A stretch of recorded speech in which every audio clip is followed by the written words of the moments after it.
Le 30, nous capterons les nuages et activerons les capteurs. Je vous tiendrai rapidement informé des nouvelles concernant la guerre au Moyen-Orient. Le Premier ministre israélien, Netanyahou, a laissé entendre que cette guerre pourrait inclure une opération terrestre. Cependant, on ne sait pas encore comment Israël mènera une opération terrestre contre l'Iran.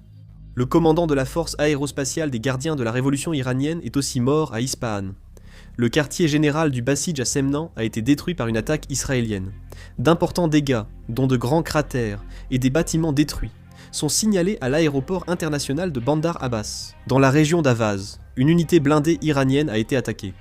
À Tel Aviv, des habitations ont été gravement endommagées par une attaque à la bombe à sous-munitions de l'armée iranienne. L'Iran a lancé simultanément 10 missiles lors de cette attaque, et le nombre d'attaques iraniennes est en augmentation ces derniers temps. À Tel Aviv, en Israël, il y a eu une attaque à la bombe à sous-munitions de l'Iran. En Israël, voici les débris du dôme de fer qui sont tombés et ont atterri directement sur un véhicule. Nous sommes en Turquie, à la base aérienne d'Antirlik, qui est une base de l'OTAN en Turquie. La sirène d'alerte aérienne a retenti. Nous sommes en Turquie.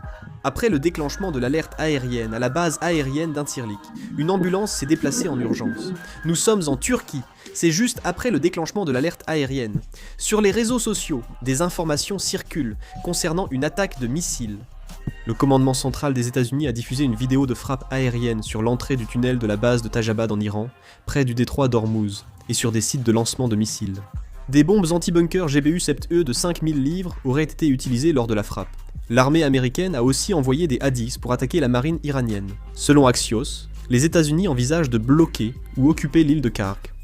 D'après la Maison-Blanche, un mois serait nécessaire pour occuper l'île et s'en servir comme levier lors des négociations. Des unités du corps des Marines des États-Unis se dirigent vers le Moyen-Orient, mais certains pensent que cela pourrait ne pas suffire. Le ministre américain de l'énergie envisage de lever bientôt les sanctions pétrolières contre l'Iran.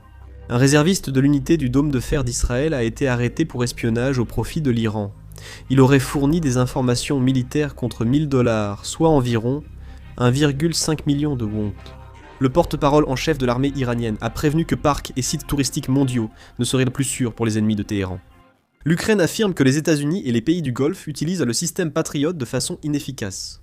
Ils ont révélé qu'ils commettaient l'erreur d'utiliser des missiles Patriot, beaucoup plus coûteux, contre des drones, et ont également estimé que si l'on doit utiliser des missiles Patriot, il faut les lancer prudemment, lorsque la cible est proche. Tirer des missiles jusqu'à l'interception serait en fait inefficace. La Suisse a interdit l'exportation d'armes vers les États-Unis pour préserver sa neutralité. La police écossaise a arrêté 2 Iraniens soupçonnés de tentative d'intrusion dans une base de sous-marins nucléaires britanniques. Une installation liée à la grande entreprise d'armement israélienne Elbit Systems a été incendiée en Tchéquie, et des milices pro-iraniennes ont revendiqué l'incendie. Les autorités tchèques ont annoncé que la police avait ouvert une enquête et examiné la possibilité d'un lien avec le terrorisme. La police d'Abu Dhabi a arrêté 109 personnes pour avoir diffusé de fausses informations pendant la guerre au Moyen-Orient.